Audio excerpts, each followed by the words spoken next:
Good evening and welcome to the St. Charles Parish Council meeting on Monday, March 4th, 2024 at 6 p.m. in the council chambers in the parish courthouse. Please silence all electronic devices and remove all hats. This meeting is now called to order with a prayer and the Pledge of Allegiance from Pastor Thomas Hines with the Hope Church in Destrehan.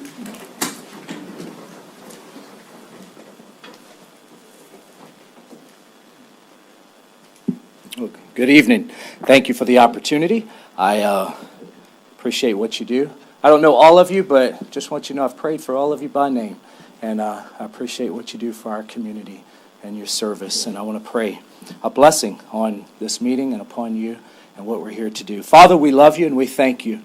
Thank you for this day. We thank you, Lord, for the opportunity to come together. We thank you, Lord, for the business, Lord, of leading our community forward. We know it's not always easy, Lord. We know there's sometimes some really tough decisions to make, Lord. But I pray right now, Lord, I pray for unity. Lord, I pray for peace. I pray, God, for your direction. I pray for your will to be done. I pray for wisdom, Lord, as we lead forward over these men and women who are making decisions today. Lord, I pray that, God, you would help us, that we would do the best that we can, God, and that we would continue to make progress, and that you would bless us and protect us and keep us. In Jesus' name we pray. Amen. Amen. I pledge allegiance to the flag of the United States of America and to the republic for which it stands, one nation, under God, indivisible, with liberty and justice for all. Thank you, Pastor Tynes. All right, approval of the minutes. I need a motion and a second to approve the minutes from the regular meeting of February 19th, 2024.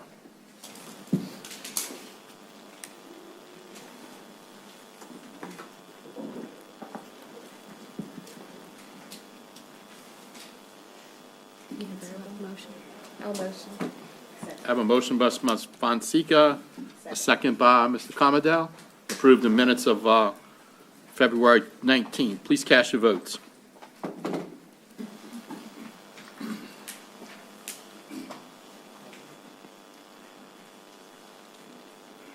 All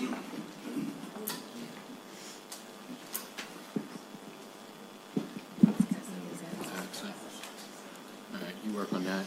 Can I show of hands, please, approve the minutes? Voice vote. Voice vote, please. Thank you. That's unanimous. Motion passes 9. Business. Huh? Voice vote? I thought we had that. Ms. Commodell, you approve the minutes? Yay. Mr. Bouye? Ms. P.A.? Ms. Mobley? Ms. Fonseca? Ms. Seba? Ms. Gordon? Excuse me, Wilson? Mr. Daniels? Okay, motion passes 9 yeas. All right, special business, proclamations, canvas returns. 2024-0094 in recognition, Creative Family Solutions 25th anniversary. Ms. Fonseca. Oh, Ms. Skiba, I apologize. Okay. In recognition, whereas Creative Family Solutions is a nonprofit community-based counseling and educational service organization created in 1999 to address counseling and educational needs for the youth and family of St. Charles Parish. And whereas the vision of Creative Family Solutions' wrap-around approach is based on the belief that the solution involves each member of the family and is community-based, which will be individualized and strength-focused. And whereas Creative Family Solutions offers individual counseling, couples counseling, family counseling, group counseling, including adolescent substance abuse, adult anger management, parenting, vinyasa yoga, and much more. And whereas Creative Family Solutions offers many common concerns such as stress and anxiety, depression, ADHD, abuse, trauma, behavioral issues, marital conflict, school concerns, and substance abuse. And whereas, as a nonprofit counseling center, Creative Family Solutions is able to offer reduced fees along with accepting Medicaid. Services are provided in collaboration with the 29th Judicial District Court, St. Charles Parish District Attorney, St. Charles Parish Sheriff's Office, St. Charles Parish Public Schools, and others. And whereas Creative Family Solutions is celebrating 25 years of service empowering individuals, youth, and families in St. Charles Parish to make good choices, reclaim self-esteem, trust others, and achieve goals in the home and in the educational and judicial service systems. Now, therefore, be it resolved, we, the members of the St. Charles Parish Council and the Parish President, do hereby recognize Creative Family Solutions on their 25th anniversary. And I believe Eric Deshawn is here to accept.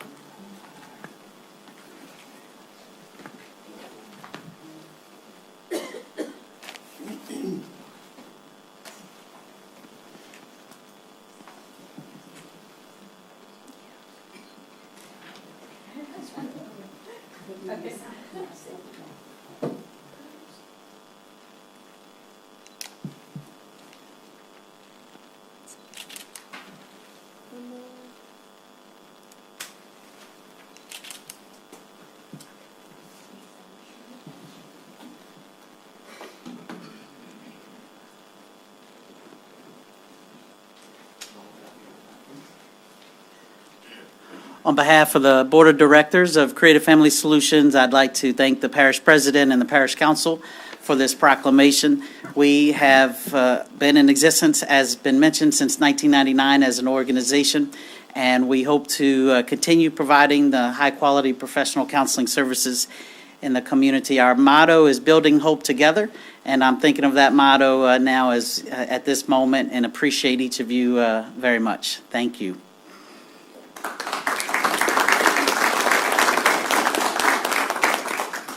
Thank you, Mrs. Shawn. 2024-0095, proclamation, AmeriCorps Week in St. Charles Parish. Mr. Jewell.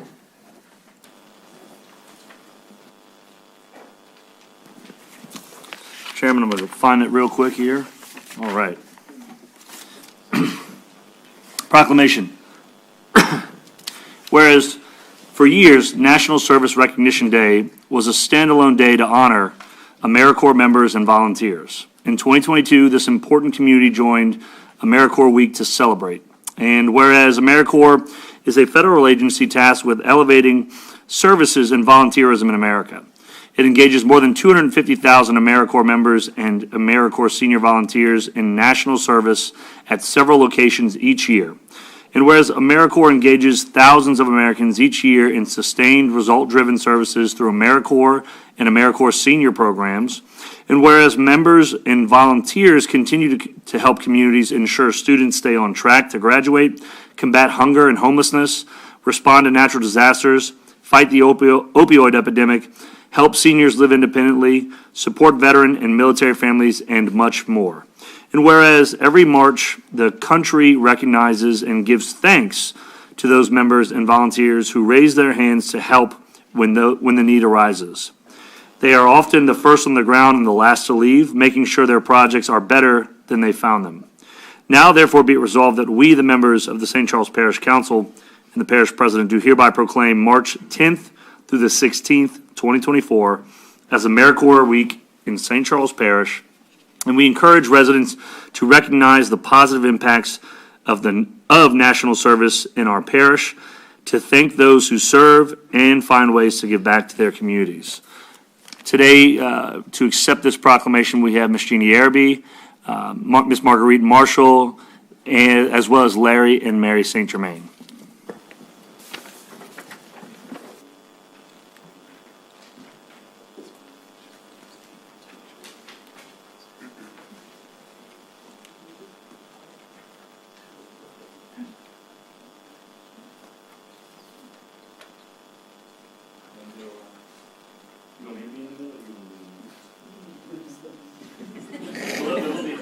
Asymmetrical here, okay? How about I get the back? Yeah.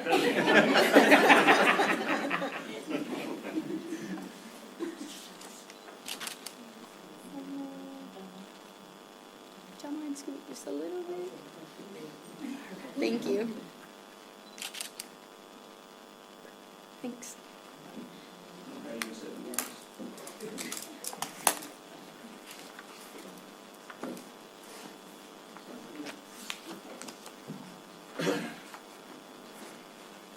we would like to thank y'all for the proclamation and for your support. Thank y'all very much.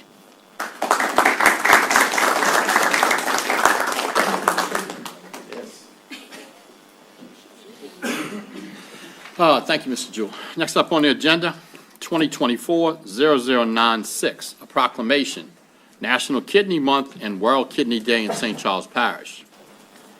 Proclamation, whereas there are an estimated 37 million Americans with kidney disease and 1 in 3 adults are at risk for kidney disease, and whereas kidney disease is the 10th leading cause of death in the United States and is growing in prevalence, and whereas most people are unaware that the risk factors for kidney disease include diabetes, high blood pressure, heart disease, obesity, and a family history of kidney disease.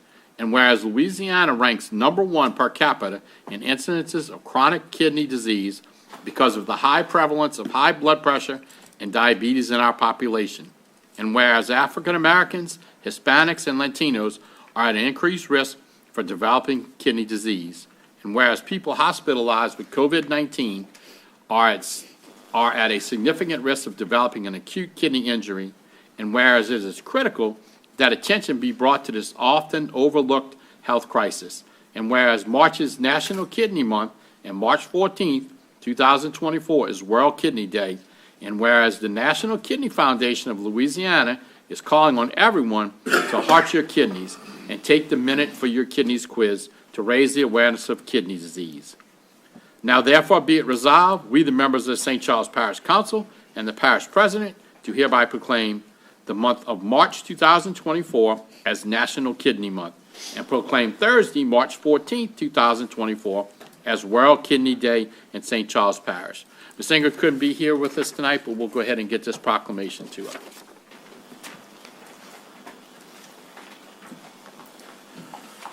Next up, 2024-0097, a proclamation, National Nutrition Month. Mr. Jewell. Proclamation.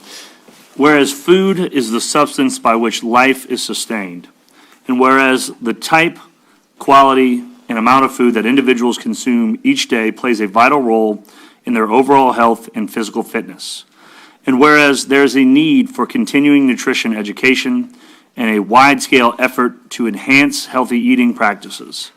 And whereas National Nutrition Month is a nutrition education and information campaign created annually in March by the Academy of Nutrition and Dietetics, and whereas the campaign focuses attention on the importance of making informed food choices, developing sound eating, and physical activity habits.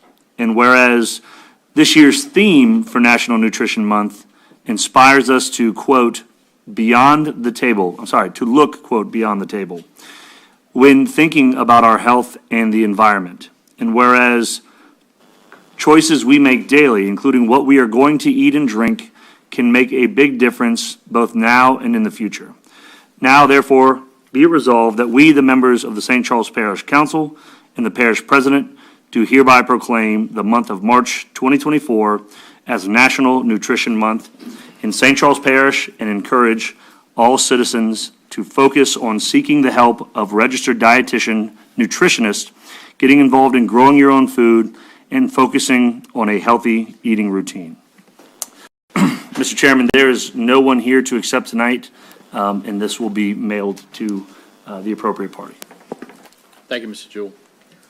Reports, Finance Administrative Activities, 2024-0098, Department of Parks and Recreation, Edward A. Dufresne Community Center. Mr. Foray. Thank you, Mr. Chair, members of the Council, Parish President Jew. My name is Dwayne Foray, Director of St. Charles Parish, Department of Parks and Recreation. Our mission is to provide quality recreation programs, activities, parks, and facilities that allow all residents to enhance their quality of life. Our funding sources are as follows. We are funded by 2.9 property tax millage, supplemental general funds, and also occasionally we awarded grants, which we like.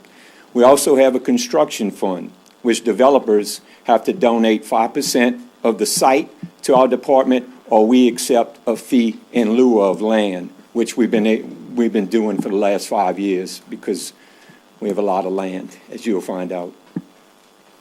Our structure is as follows. We have 356 park acres at 56 sites. Those sites include parks, boat launches, multi-use pads, and our wonderful Edward A. Frank Community Center that falls under the operation and maintenance of St. Charles Parish Parks and Recreation.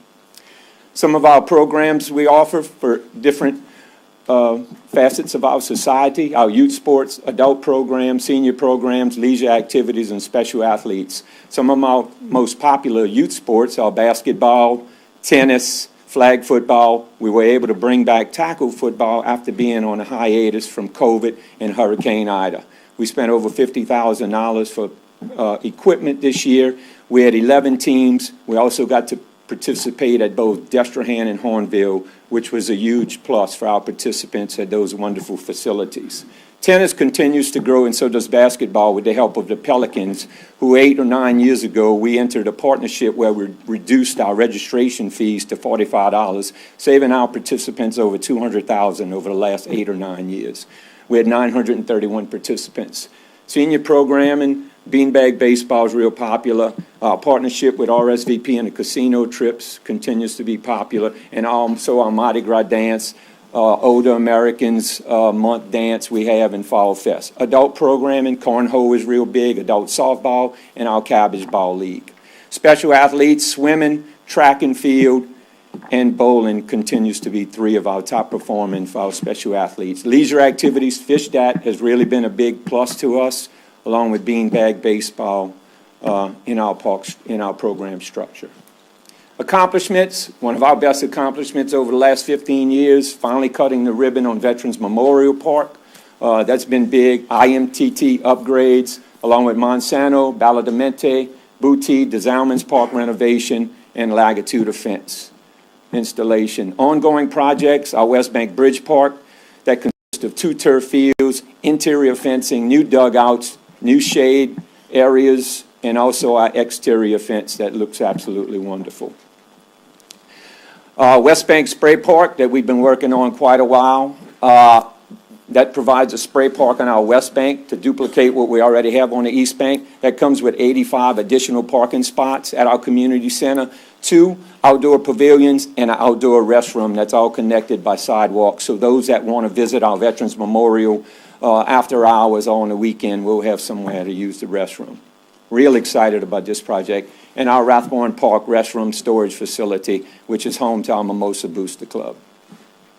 Projects coming up, Bethune Park, which calls for reducing the size of the big field, and then doing all new fencing, new basketball court, which will have the capability going forward to later cover that in phase 2, new pavilion, and a new restroom toward the back part where the railroad tracks is located, along with 2 backstops in that open field area, which is now a multi-use field. Our DeZalman's boat launch, which in a month or 2 will start on the roadway and hopefully a boat toward the end of 2025 being launched, which is a long-awaited project we've been working on since I've been here over the last 16 years. Finally, we got the site finalized, and we're starting to see some traction, so we're real excited. And then the East Bank Bridge Park, we're going to duplicate what we're doing on the West Bank. That comes with 2 turf fields, interior fencing, exterior fencing, new tennis court, 2 pickleball courts, and that's about it. So our community center.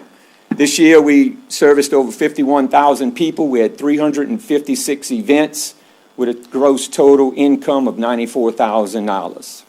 And at this time, I'm going to turn it over to Ms. Alyssa Calvaretto, our External Communications Manager, to talk about our new website upgrades. Thank you. So today, the Department of Parks and Recreation announced our new and improved website. Here is the homepage of this. The goal of the website really was to get our website in line with what the 2021 update to the St. Charles Parish government website and have that kind of mirror this. So one of the big functions of this is obviously an enhanced navigation system, so you can clearly see what you are going to click on, all of the subpages, things of that nature, along with just buttons and icons that really help the user to know what they're looking at on the website. A lot of this does, again, call back to the St. Charles Parish government website as a whole. You can see we have upcoming events and latest news just on the homepage here. With this fun button here that tells you just a little bit about our Parks and Recreation Department at a glance. And then calls to our social. So I'll give you one quick interior page, and then we will wrap this up. So this is what one of our interior pages look like. We obviously have a large picture at the top, and then a little bit more description than what was previously on all of our pages exists here, with just some more information for the general user, along with better SEO optimization coming down the line. Google Analytics will be updating over the next 2 weeks, so it may call you back to the old website over these next 2 weeks, but once we clear that 2-week threshold, it will drive you straight to this website. So really increased navigation, a lot of accessibility for our users who need that, and then overall just a more aesthetically pleasing website for our user. All right, thank you. That concludes our report. I'd like to answer any questions you may have at this time. Yes, thank you, Mr. Chair. I have a quick question in reference to the Keller Street Park. I noticed that there are 2 portalets. So, and I know that they're playing soccer over there, and I know that we don't own the property. But is there any way that we can probably rent something to make it handicap accessible for the bathrooms? Some type of building just for, I mean, I don't know if for a length of time for soccer or for whatever they're playing the football, because right now it's just the portalets over there. So can we make it handicap? They do make handicap accessible portalets. If you want us to order a bigger one that's handicap accessible, we can definitely do that. Yeah, only because I know there's a lot of people that go over there for soccer and, you know, for any upcoming sports. Yes, ma'am. Okay.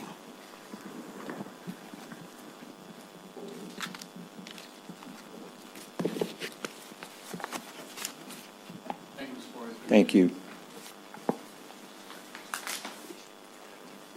All right, next on our agenda, 2024-0099, the parish president's remarks and report. Mr. Jewell. Thank you, Chairman. All right, really quickly, we'll just start with the Destrehan 2 pump station update. So obviously, you know, we have 2 projects. One is kind of in the phase where it's starting to wrap up, and this other one is just beginning. Both are designed to get more flow to this pump station, which services an area of the parish that has been heavily hit by flooding on multiple occasions. It's underway, and sea level construction is currently digging out the area where the auto bar screen cleaners will go. So if you're looking at on the left-hand side there, where that temporary sheet piling is, will be additional bar screens, and that area was previously just a dirt berm, essentially, that did not allow water to go into the sump. At this station, we have 2 72-inch pumps and 3 48-inch pumps. I believe that's correct. And the goal of this project is to get these 72-inch pumps working in a much more efficient capacity. Right now, because those 72-inch pumps are, and that's 6 foot. So if you guys are trying to figure out that diameter, whenever those pumps turn on, the canal actually drops so fast that the pumps have to turn themselves off before they cavitate and maybe damage themselves. So the goal of this project is to keep that water feeding this pump station so that we can to run those 72-inch pumps more efficiently and get that water out as fast as possible. That's the name of the game when we're talking about pumping water and getting it out of the watershed. Additionally, it's not just about the actual inlet of the sump. We'll go back just go back, Sam.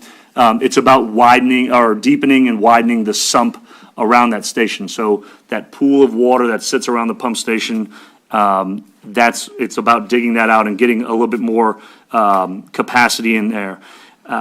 Let's see.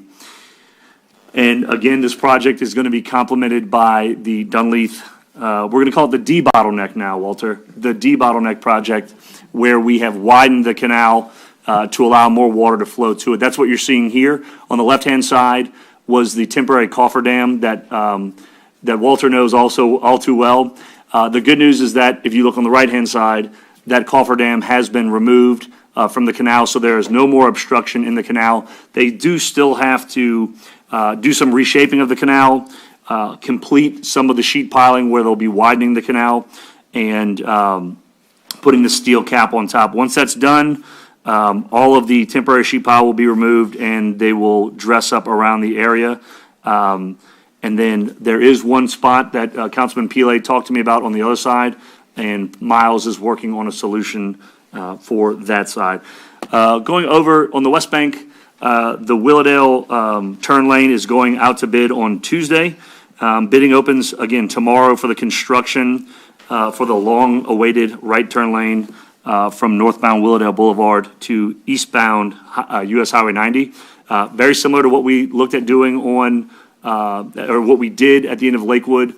This is another area where in the mornings and the evenings, traffic does stack up.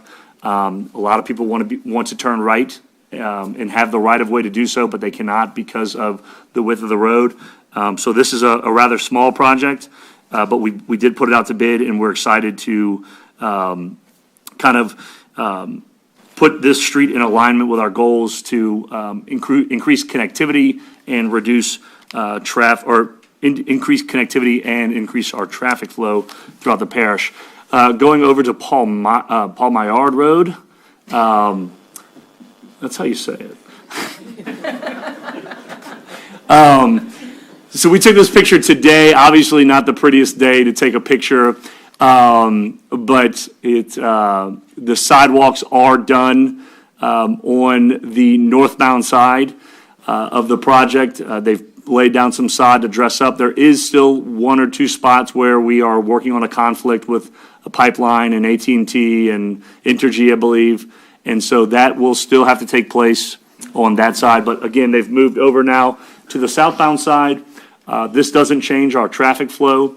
The traffic flow is still northbound only on the street. And again, this project runs from Blueberry Hill to Angus Drive. So now they will be on the southbound side, covering the ditches, adding sidewalks, and getting this project in line with complete streets. And I'm thinking probably around August, September is when we'll be really close to being done. It was a 400-day contract on this project. Over back to the East Bank, we have the water storage replacement project. This is a part of that project that I mentioned last week in my reports. So pilings are on site. The land has been cleared for the new building that was destroyed by Ida. It's going to be 3,600 square feet, and this is where we store piping, valves, and other apparatus that we use on a daily basis for waterworks. Again, we are calling this kind of our, part of our Ida restoration projects, but we are taking the opportunity to kind of bolster these buildings when we put them back. So hopefully, I hope we never have a hurricane again, but hopefully if we do, that we can not have to have as much damage as we did this last time. All right, next, we want to just say congratulations and best wishes to our former procurement officer now, David Ferraro, on his retirement from St. Charles Parish. David has been a part of our team since August of 2020, and he retired this past Friday, and we're wishing him the best. Miss Brenda Campos has been working with David since January to create a smooth transition. She's coming from over a decade of experience, governmental procurement experience, from working with the City of Kenner and Jefferson Parish, so we welcome Miss Brenda Campos on board. Last but certainly not least, we want to give our monthly update on sales tax figures.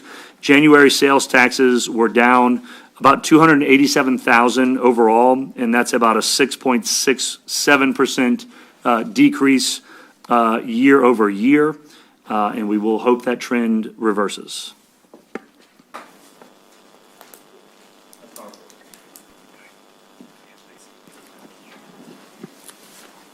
Thank you, Mr. Jewell.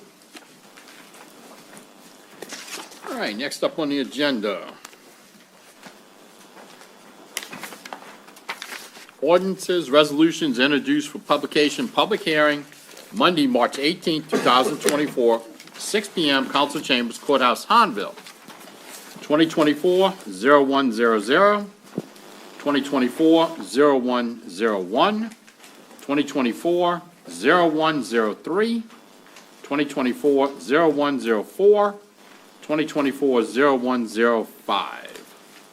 All right, planning and zoning positions, 2024-086, an ordinance to amend the St. Charles Parish zoning ordinance of 1981 to change the zoning classification from R1AM to R2 on lots 47, 48, 49, 50, 51, and 52. Square D, Oak Ridge Park, 1014, 1018, and 1028 Paul Frederick Street, Luling, as requested by Mr. Alvin Gordon III. Mr. Albert. Thank you, Mr. Chairman. As you stated, this request is to go from R1AM to R2. The extent of this change will effectively take away the ability of these properties to house mobile homes, and it will instead change to single-family homes and/or duplexes. The department, as well as the commission, recommend approval. If you have any questions, I'll be happy to answer them. Thank you. Thank you, Mr. Albert. File number 2024-0086 is now open for public hearing. If there's anyone who'd like to come up and speak regarding this item, please do so now. Please state your name and the address for the record. You'll have 3 minutes to speak. All righty, seeing none, the public hearing is closed. Is there any council discussion? All right, seeing none, please cast your votes for file number, excuse me, Ms. Gordon, Ms. Wilson? Yes, I'm going to abstain from this because Alvin Gordon III and I shared the last name at one point. All righty, thank you, Ms. Wilson. All right, please cast your votes for file number 2024-0086.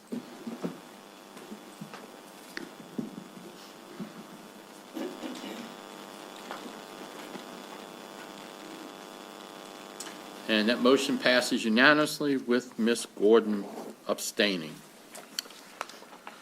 2024-0087, an ordinance to amend the St. Charles Parish zoning ordinance of 1981 to change the zoning classification from R1AM to R3 on lots D1 and D2, square 14, 315, 317, Smith Street, and 212, Highway 361, Hanville, as requested by Mr. Troy A. Bailey. Mr. Albert. Thank you, Mr. Chairman. This request is to go from R1AM to R3 multifamily. Initially, the department recommended approval. The Planning Commission, initially the department recommended denial, and the Planning Commission recommended approval.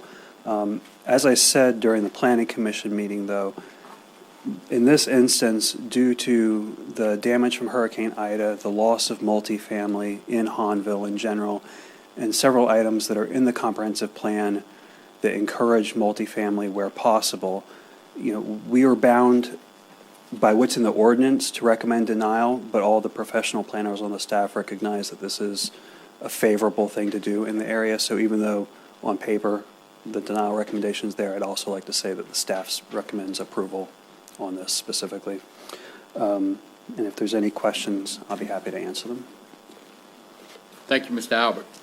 File number 2024-087 is now open for public hearing. If there's anyone who'd like to come up and speak regarding this item, please do so now. Please state your name and address for the record. You will have 3 minutes to speak. All right, seeing none, the public hearing is closed. Ms. Wilson. Yes, thank you, Mr. Chair. This is in my district, and I don't have any problem with it. It actually is going to bring value to the area, and I know Mr. Bailey won't just put, anything there. He's very particular. So I'm in support of this, and I wish my colleagues would be in support as well also. All right. Thank you, Ms. Wilson. Any other council discussion? Seeing none, please cast your votes for file number 2024-0087.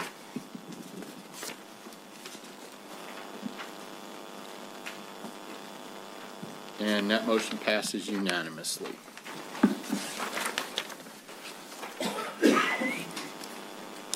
Next up, 2024-0088, an ordinance to amend St. Charles Parish zoning ordinance of 1981 to change the zoning classification from OL to R1M and M1 on Lot 19, Pecan Grove subdivision, 12320 River Road, Destrehan, as requested by Ms. Anita Nielsen for DNA Real Estate LLC. Mr. Albert. Thank you, Mr. Chairman. This rezoning request mirrors something that was done in 2015 on the neighboring property, almost exactly in the same configuration. The applicant's intending to do a similar park and extension and possibly a consolidation of those two properties. The department, as well as the Planning Commission, recommend approval. And just as a point of information, it's not like a subdivision where there's a second phase or anything else. All of the development criteria for a mobile home park are prescribed in code. It's more akin to a building permit than a subdivision going forward after this. Okay. Thank you, Mr. Albert. File number 2024-0088 is now open for public hearing. If there's anyone who would like to come up and speak regarding this item, please do so now. Please state your name and address for the record. You'll have 3 minutes to speak. Alan Bryant, number 12 Melrose Drive in Destrehan. I'm a local contractor. Good evening. I'm a local contractor representing Miss Anna and Mr. Glenn Nelson in the rezoning of the property to allow for expansion of the RV park, like you said, and the parking lot behind their area. And we're looking forward to working with the parish on any requirements necessary to do it successfully. Thank you, Mr. Bryant. Is there anyone else like to come up and speak regarding this item? Please do so now. Please state your name and address for the record. You'll have 3 minutes to speak. All righty, seeing none, the public hearing is closed. The council discussion. Ms. O'Daniels. Yes, I struggle with this one. I was at the hearing for 2015 rezoning with the trailer park, and I have to commend DNA Real Estate for keeping a nice park. You do a good job. I'm a little concerned about the extension of the park and the fact that it will be rather large, adding at least 121 new units. And the struggle that I have with it is an outpouring of citizen concern about large RV parks throughout the neighborhood. I mean, throughout St. Charles Parish, particularly with FEMA trailer parks. And I guess my question is what kind of assurances are we going to have that this trailer park, the extension and the volume that you're going to have here is going to stay as nice, neat, and clean as you kept your original park, in addition to the fact that after the surge of workers that we're anticipating in the area come through, what are the plans for the park in the future? Once we make this rezone, it's a done deal, and we're going to have a very large RV park in St. Charles Parish, and we have several in St. Charles Parish, none, I don't believe, to this size in scale. So those are my concerns. We didn't allow parks or FEMA parks to house our own residents, and now we're allowing a very large park to come into the parish for transient workers. Thank you. May I address it? If you could call him specifically, ask a question, yes. If you want to ask Mr. Hebert a question, I'll allow it. I don't have a specific question. I think it's clear what the park is going to be and how it's going to be handled. It's a workers' park. It's a park for workers, contractors. So that's my comment. And it's going to be a large park, so I have concerns about that. Thank you. Thank you, Ms. O'Daniels. Mr. Brouillet. Thank you, Chairman. My question is, do we have any idea the impact that it might have on the school there? Good evening, Mr. Brouillet and Mr. Chairman, council members, Parish President. Danny Hebert with Civil and Environmental Consulting Engineers. If you approve this rezoning tonight, we are going to work with all of the various departments, wastewater primarily, drainage, sewer. And of course, we'll look at a study for what kind of impact this would have on the school district. I do want to point out something that Ms. Daniels had said. This is in no way going to be a FEMA park. This is going to be just like the extension of Phase 1. This is going to be a park for working class men and women that feed the industry, and there's a demand for that, obviously, versus single-family homes that these workers choose to live in an RV on. So this is going to be a park that's going to be wholly owned and maintained by the developer. Nothing's going to be dedicated to St. Charles Parish, so there's not going to be any burden on the parish's systems. They're going to be responsible for complying with all of the regulations. There's not going to be a waiver requested, but to specifically answer your question about schools, that study has not been done yet. We want to try to get the rezoning, and then we go from there to actually the design. And I want to point out that 121 is the absolute maximum number of spaces. They're talking about a pond that may have to be required to offset drainage. They're talking about a recreational building for active and passive recreation. So you're going to lose some spaces. We wanted to bring to you tonight the maximum density that could absolutely fit on that zoned area. But there are going to be some other amenities that aren't shown yet because it's all very preliminary. Okay. But we plan to address all of that. Thank you.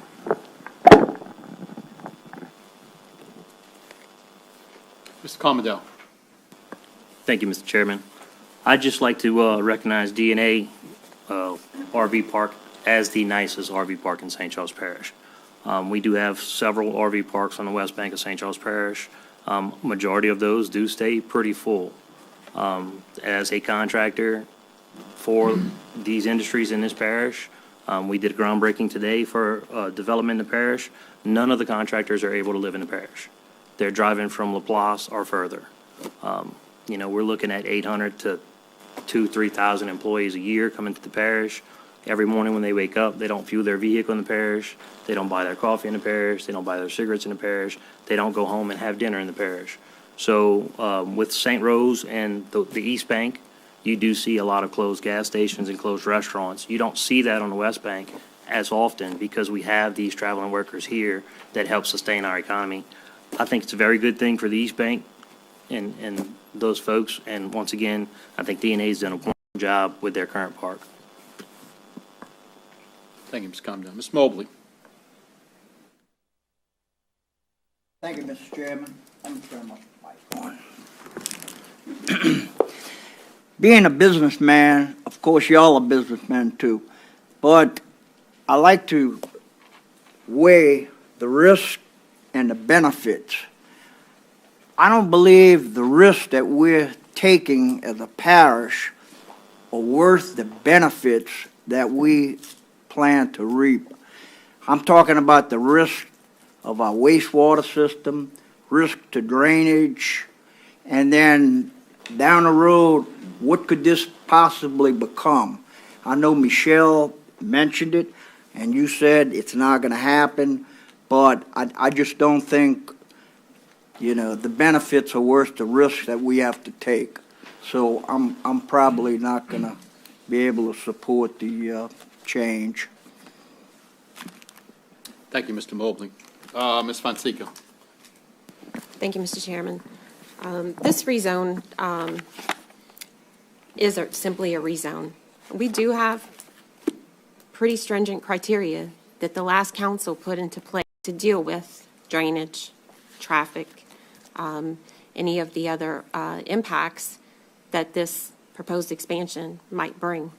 And I have faith in what we've implemented in the past term, that this will not move forward unless it meets that criteria. So I also agree with Councilman Commerdale that should it meet that criteria and move forward and be developed, that the benefits are significant to our economy. And so I'm in support of this. Thank you. Ms. Daybach, could you step back up for a second? Absolutely, yes, I sir. apologize. Ms. Wilson, then I'll ask my question. Oh, I'm sorry. Ms. Wilson, good. All right. So, and I guess I'm kind of reading through this, and I want to make sure this is right. You said before that there would be no impact on the current wastewater infrastructure because they're going to have to handle that within the park itself, correct? Currently, they own a lift station that's privately owned and maintained. Okay. And that has capacity for the existing system, the Phase 1 system that exists. For Phase 2, we're going to study if that station is adequate to be able to handle the capacity of the additional wastewater from, we keep saying 121, it's going to be probably around 100 spaces. But nonetheless, if that capacity cannot be met with that station, they're going to either upgrade that station with bigger pumps or bigger wet well, or provide a new lift station that would comply with the parish's requirements. If for some reason they feel, Mr. DeGeneres feels like there's a capacity issue and they can't accept the wastewater, then they would have the option through DHH to provide a treatment system that would comply. So there's no doubt in my mind that that given the parish's stance on development in this administration, that they're not going to allow this to cut corners. We're going to have to abide by the code, and we're fully intending to do that. Thank you, Mr. Aver. Yes, sir. Mr. Albert, so this will be part of the full development review process if this rezone is approved, and they'll have to submit the plans like Mr. Aver is speaking and all his studies, correct? Yes, sir. Effectively, it's like a building permit for the site. When they did it before, there's not a whole lot of things that are built except for the road and the infrastructure that support the individual stalls. But the wastewater review would need to come back with whatever recommendations and approval before we could issue any kinds of real go-ahead on it. Okay. Thank you, Mr. Albert. Mr. Jewell. Oh, I'm sorry, Chairman. Mike just answered Mike took care of my comment. Not a problem. Okay. Is there any further council discussion? Oh, Ms. O'Daniels, I apologize. I had a discussion with the director of wastewater, and they indicated, Mr. Nelson, that that the wastewater situation is not able to handle what you're proposing so far. So, and that was a known quantity. So I just wanted to point that out, that that was a known quantity to your organization, that upgrades would need to be made, correct? I have not spoken with the wastewater director yet about this project. We just were recently retained to actually handle that. But if there's not the capacity that's required, they will be paying rather large sewer impact fees, somewhere in the neighborhood of $100,000 to upgrade the downstream system. That's the whole point of the sewer impact fees. Well, contained in our documentation, it indicated that that was supposed to be a known quantity by the company that is embarking on this. It was a known quantity that there was a wastewater issue. It is in our documents. Right. Okay. Understood. Okay, And just that's wanna make why, sure. yes, and just like drainage, we know that drainage, there's a fixed amount of area under the railroad track. And if we have to put in a detention pond to not have a negative impact on their existing property or adjacent property, we will do all those things to make sure it abides by the parish's regulations. Thank you so much. Yes, you're welcome. Thank you. Thank you, Ms. O'Daniels. Thank you, Mr. Aver. Any further council discussion? All right, seeing none, please cast your votes for file number 2024-0088.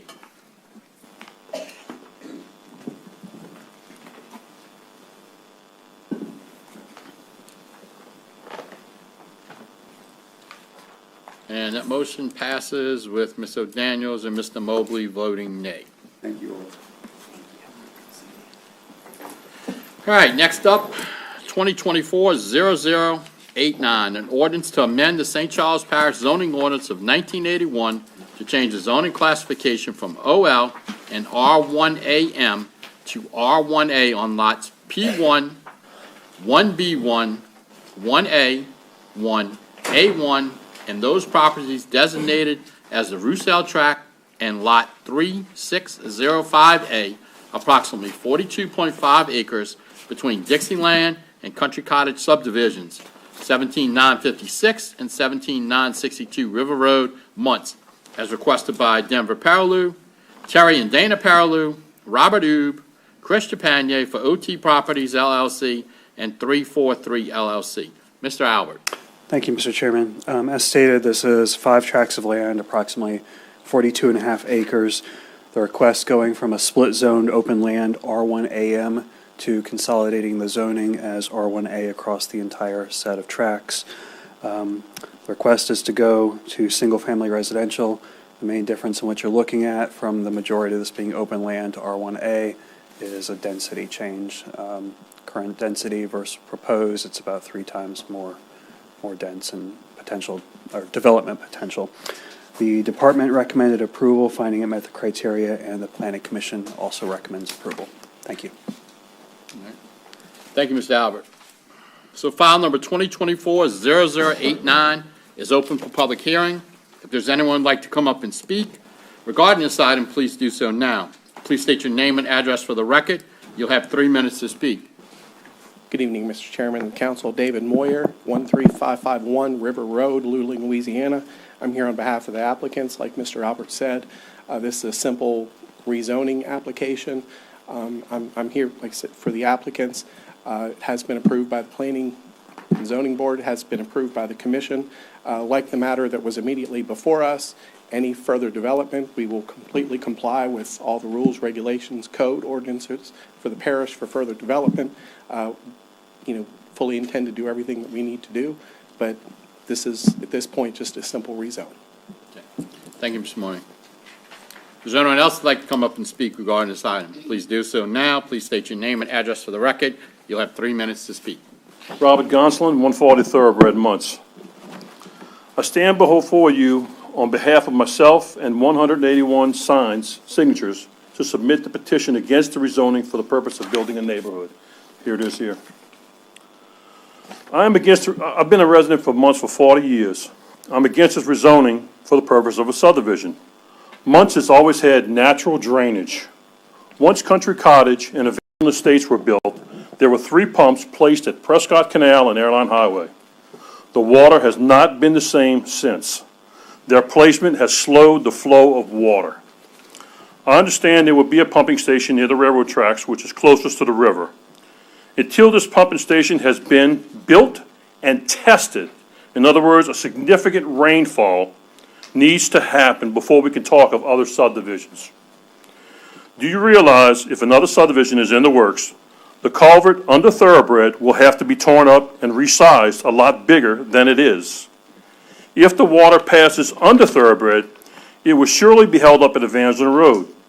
The culverts that were placed 20 years ago across the Chester property on the west side of Evangeline Road and the recently placed culverts behind the Babineau property on the east side and the existing culverts under Evangeline Road are not big enough to handle the water flow.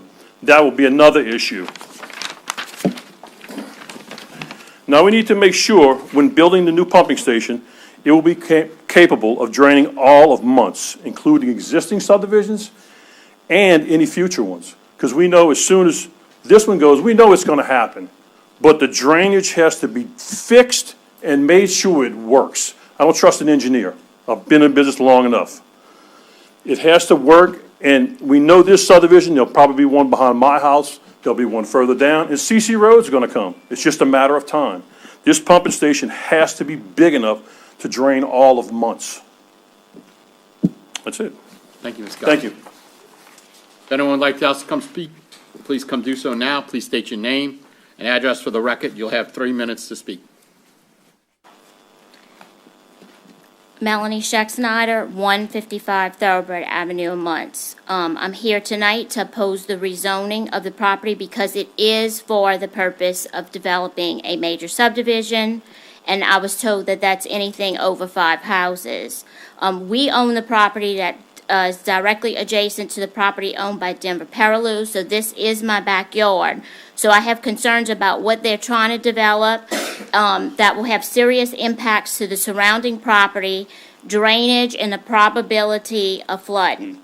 So everyone here tonight understands that this meeting is about the rezoning of the property, but it's important because it is for the purpose of the development of a major subdivision, and we don't have the infrastructure right now to support that, especially drainage. I think it boils down to 3 things: transparency, accountability, and priority.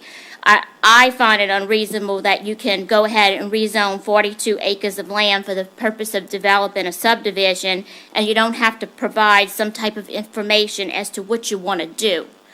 We went to a planning and zoning meeting, and there was a guy there who wanted to build a triplex or duplex, and he was asked to come up and speak to the panel and express what they want to do. And I'd like to hear the applicant's representative say to us, this is what, we want to do.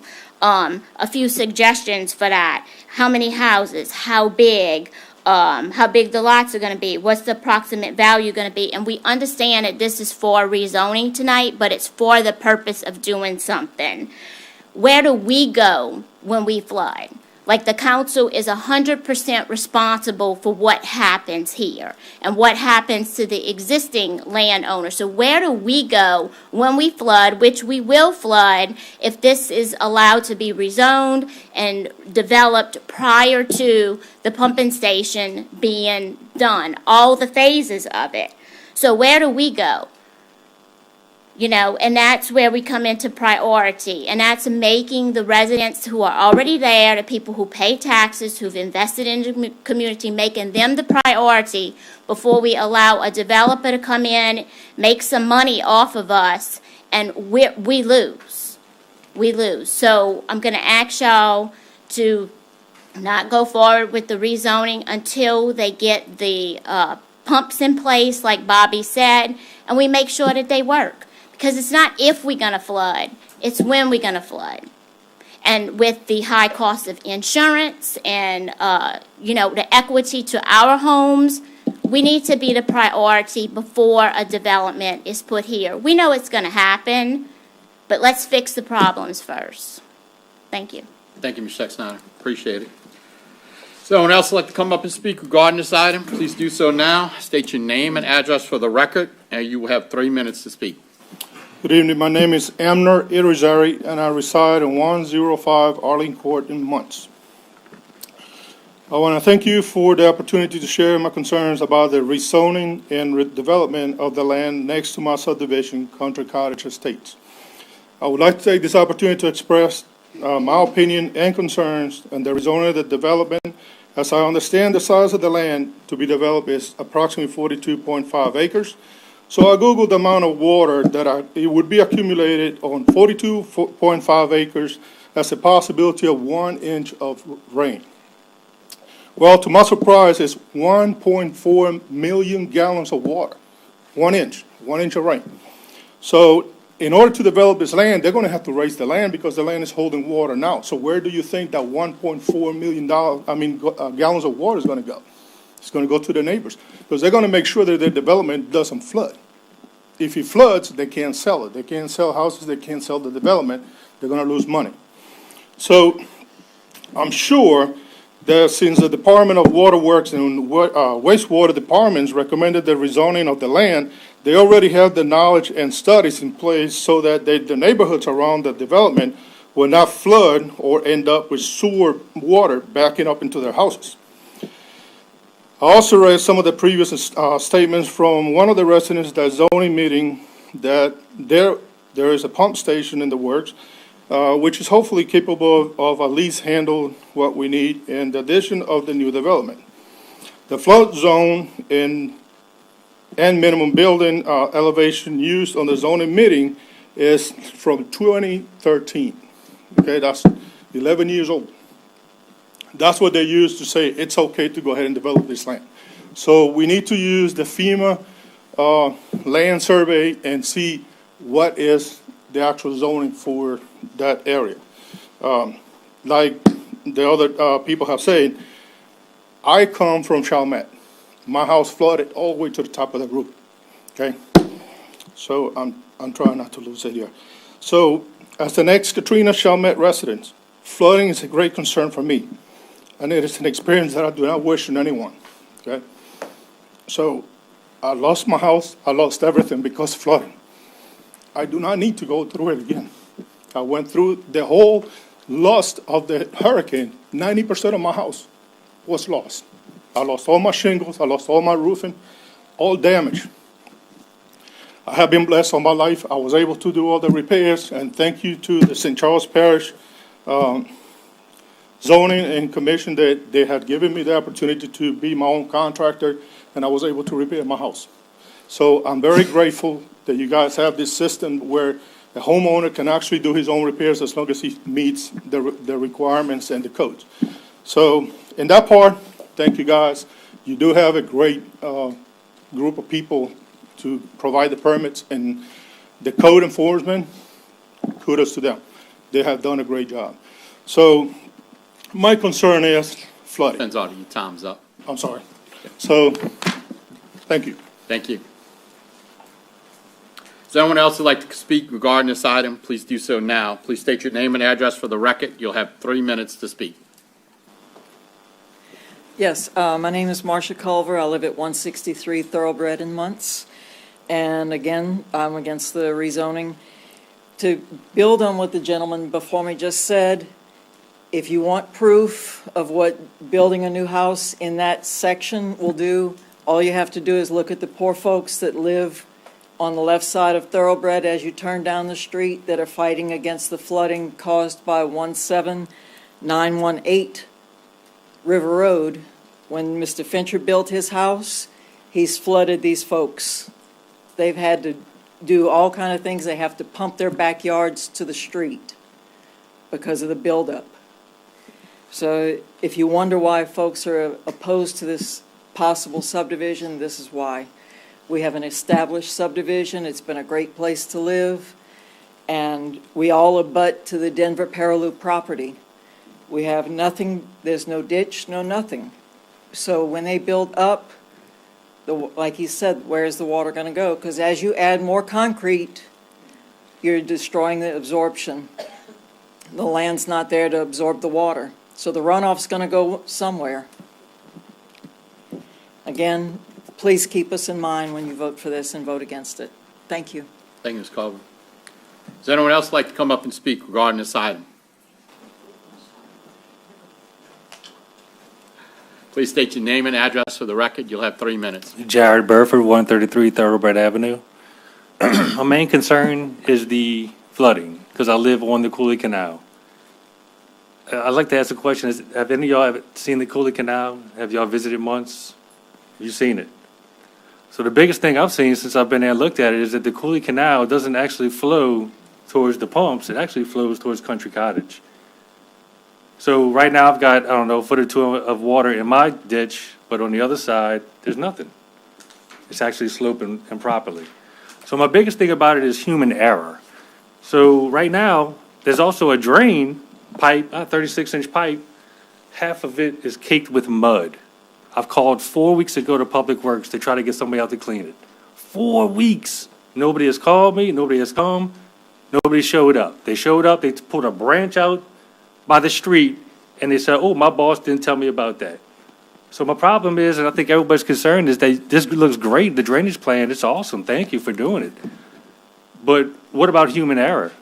Are you gonna be able to keep up with clearing the drains, with clearing the pipes? Do you inspect the pipes that go underneath? I mean, how do you make sure we're not gonna flood? How do you make sure these pipes are clean, and how do you make sure the drains are constantly dug out? Do you have the manpower? Because from what I hear, I think they have 4 guys that cover all of Muntz and all of Norco. So there's no way you're going to be able to keep the flooding down, especially if you cannot keep the drain pipes cleaned out and the drains cleared. And if somebody from Public Works is here, could you please come over and clean out this drain pipe by my house? Anybody? Can somebody make that happen? No? Okay. You can make it happen? Like I said, I've called everybody 4 weeks, and I've got through to nobody. I saw you last time. I said, I got a bone to pick with you. I'm going to get you. That's what it is. I had a picture. You got a bunch of my pictures in this thing of the flooded canal. And I had a picture of the mudded drain. I really would like you to see that. It's actually, it's laughable. It's human error. And that's what's going to flood us out. You could do anything pump-wise. You can dig every drain twice as big, but if you're not going to keep up with it, then there's no way you're going to be able to keep us from flood. Thanks. I get your card? Yes, sir. Thank you, Mr. Buford.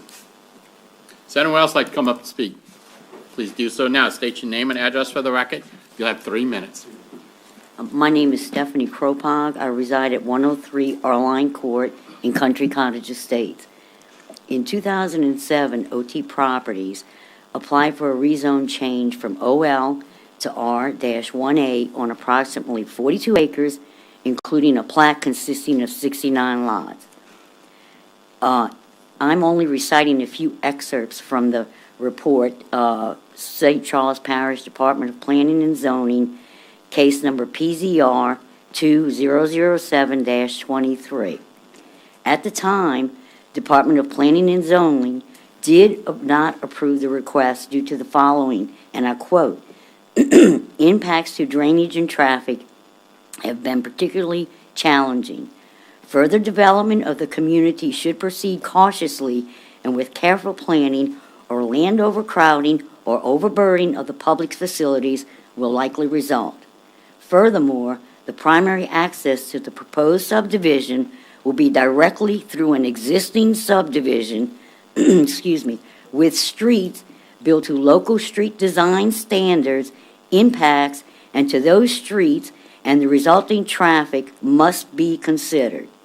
Knowing that there is a degree of uncertainty about the capability of the existing infrastructure being able to meet future demands, a comprehensive study of the community should precede any future residential subdivision development. Without a clear determination of the impacts to infrastructure, controlled residential growth would not be encouraged, but in fact, quite the opposite. From 2007 until now, coulees still overflow and our streets still flood. Will the proposed land area be higher than the surrounding subdivisions? I believe so. Adding concrete for slabs and streets will create an incredible amount of impervious land. Work on St. Charles Parish capital projects for months have not even begun yet, listing a starting date of the third quarter of 2024 and a completion date of the fourth quarter of 2024. The question is, will it produce the desired results for the existing subdivisions? I believe the gentleman previously asked the same question. On Appendix A, South St. Charles Parish zoning ordinance of 1981, Section 15, Amendment Procedure, Section E, Paragraph 2, states, the proposed map amendment does not negatively impact the health, safety, and welfare of our community. Well, I feel that the proposed map amendment could negatively impact the health, i.e. standing water in the coulee and streets. Kropak. You're 3 minutes up, Ms. Kropak. You're 3 minutes up. Okay, thank you. Would you like additional minutes? Just a minute. Okay. Safety, i.e. Can you hang on, Mr. Oh, sure. I have a motion by Ms. Wilson, second by Ms. Skiba. Please cast your votes to give Ms. Kropak 3 additional minutes, please.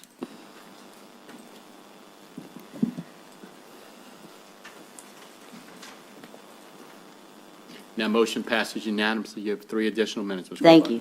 Safety, i.e. standing water in streets and possible flooding of homes, and welfare, i.e. possible flooding of homes and higher flood insurance premiums due to flooded homes. And I believe St. Charles Parish is already going through a lawsuit with FEMA about that, higher insurance premiums, flood insurance premiums. And that's all I have to say. Thank you. Thank you, Ms. Kropak. Does anyone else like to come up and speak regarding this item? Please do so now. Please state your name and address for the record. You'll have 3 minutes to speak.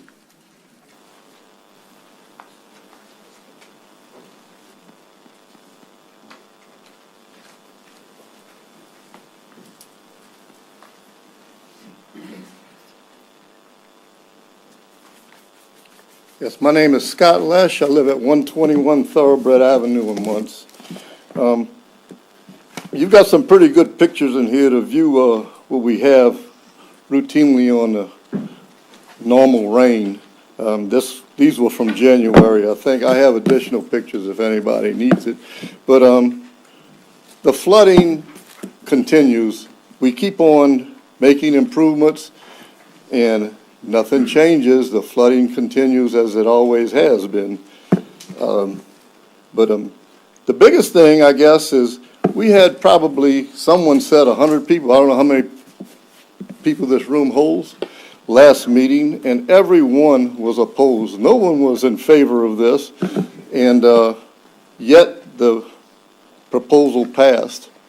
I would hope that you understand that we all are against this, not because of the development, because of we don't think we can handle the increase in residents.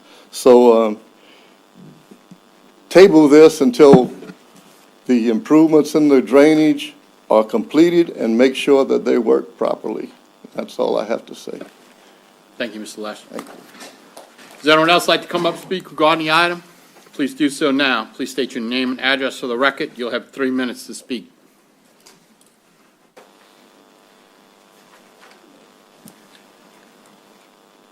Do you need to put the petition in the record as opposition? No? Okay. All right. So I was on, we got that. So, all right. Last call. Does anyone else like to come up and speak regarding this item? Seeing none, the public hearing is closed. Is there any council discussion? Mr. Commodell. Thank you, Mr. Chairman. To the residents, thank y'all for bringing the information. You know, me being on the West Bank, I'm not as familiar with Monts. I did work on the East Bank for a while. Just so you understand, this is only going to change a zoning on paper. The landowner cannot do anything to this property until it comes back in front of the council with a plan and a permit. What this zoning will do is just allow them to move forward with planning of a subdivision. For us to do a proper drainage plan, it would be nice to know what they want to do there. It would be nice to see their design and their drawing so that when we do our work, we can build it adequately to what they're going to come with. Because if not, I know you've mentioned, we've done projects and we've done drainage, and we got to keep redoing and redoing.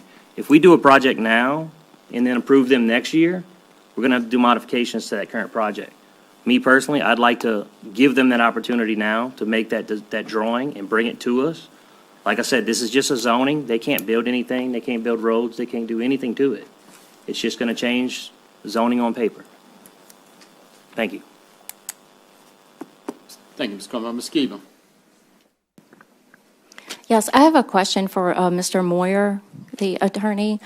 Seeing as this application was brought previously in 2007 and then subsequently denied based on the concerns over drainage, what has changed between 2007 and now that can guarantee that that's no longer a concern?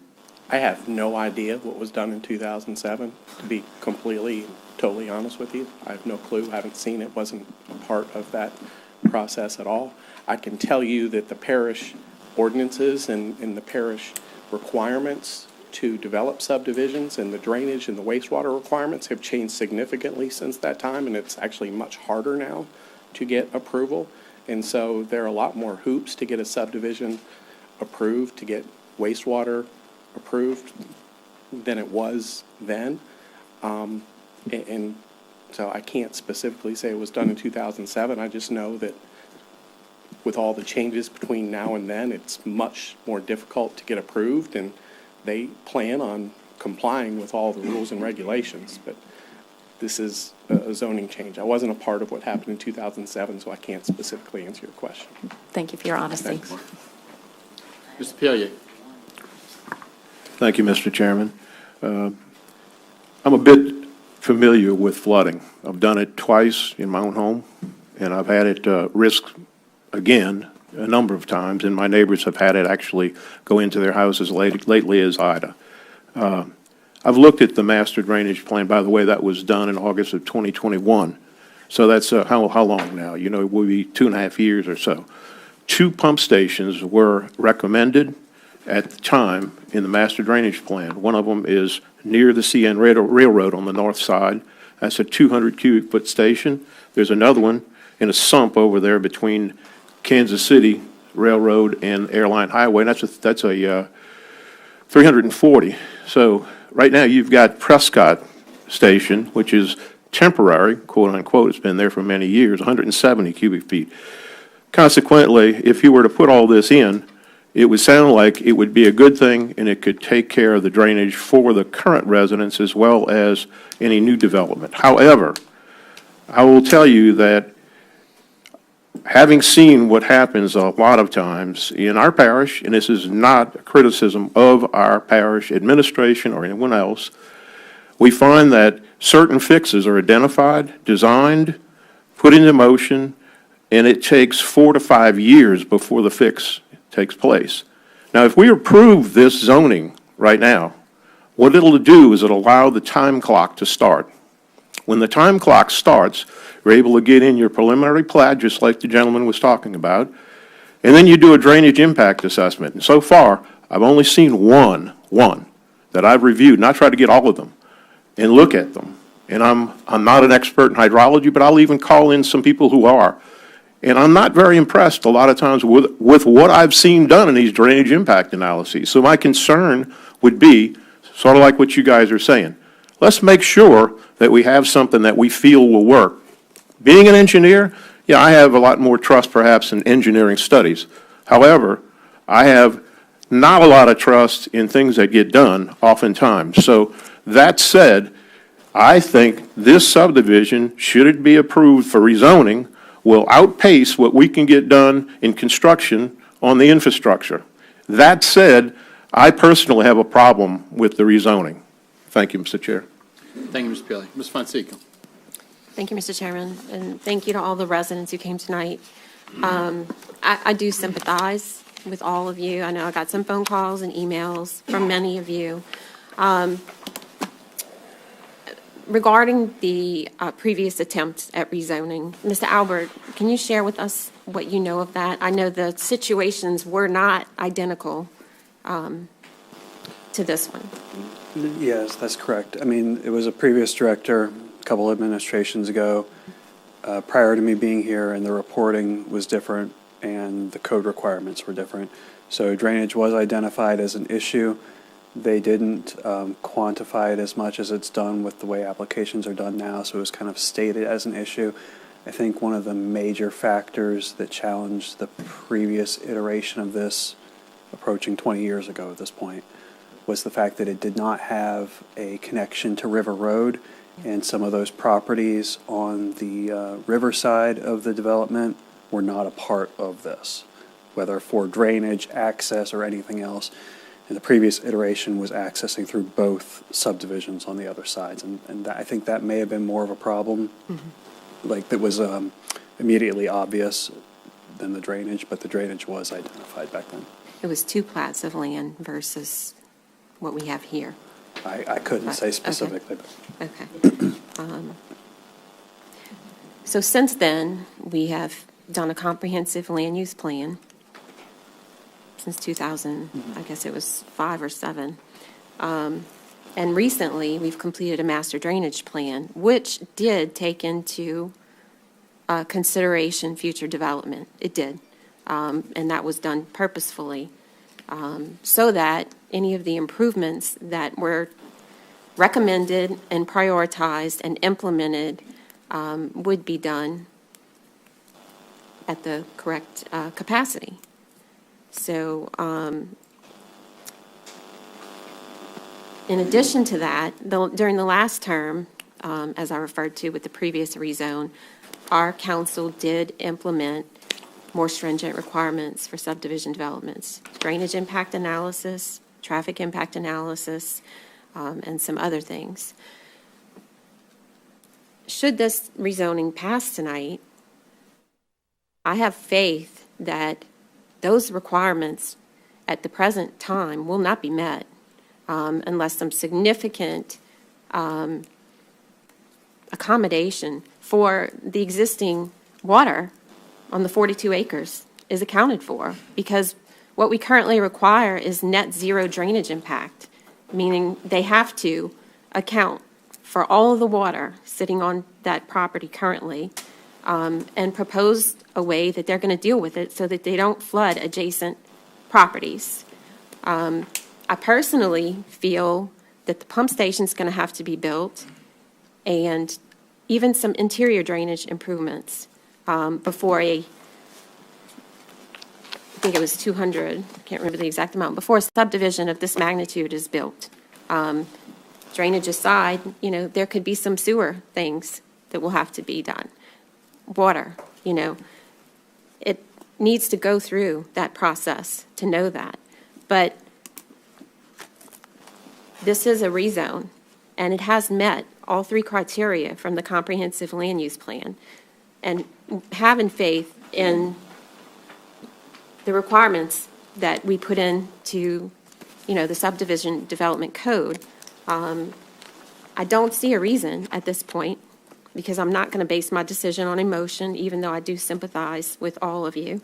I'm not going to base my decision on emotion. I'm going to base it on the factual information that we have. So I don't see a reason at this point to oppose this.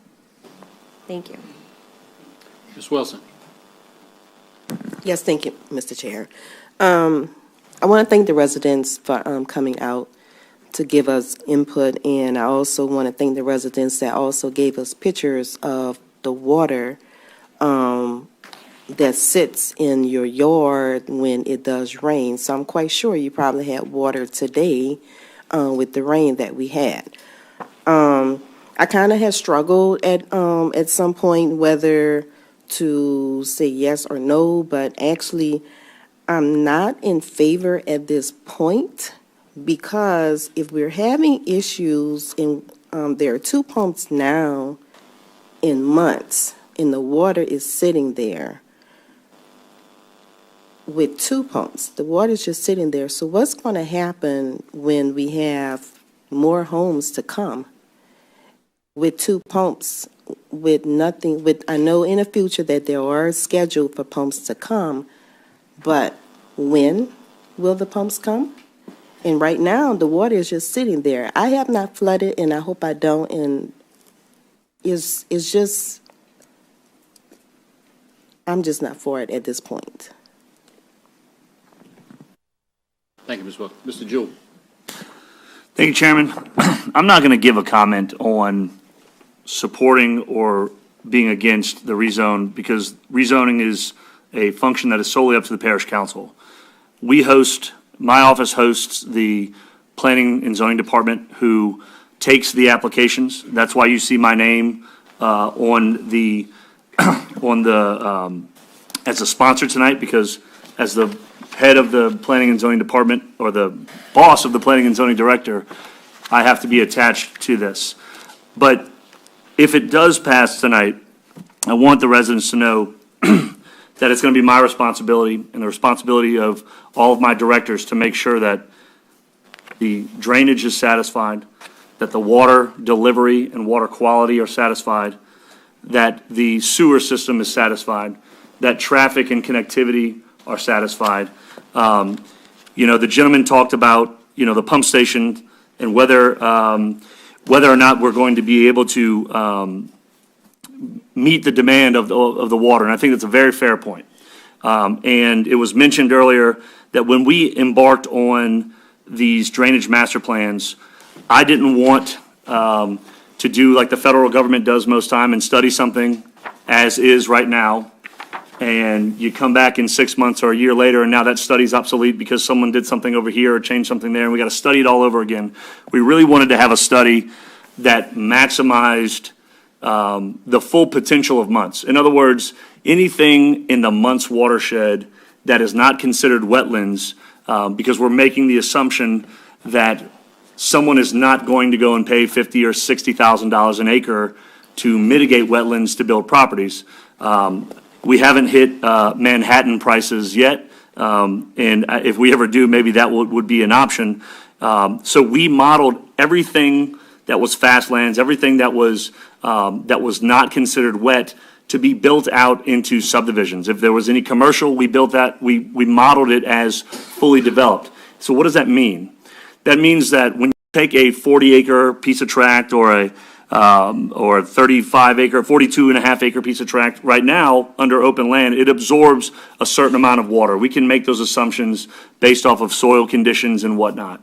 When you add homes and you maximize it to its full potential, obviously, the young lady who came up earlier mentioned that you're going to have less absorption because you're going to have more concrete, and that's absolutely true. So we can change the runoff amount, the runoff coefficient on these models to show us what that additional runoff will be. So we did that because I want this study to really last the test of time. And what we did was determined the needed capacity of those pump stations based off of months being fully developed.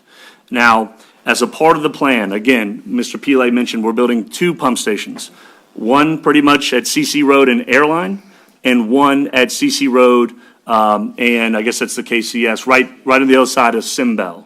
And, CN, I'm sorry, thank you, Walter.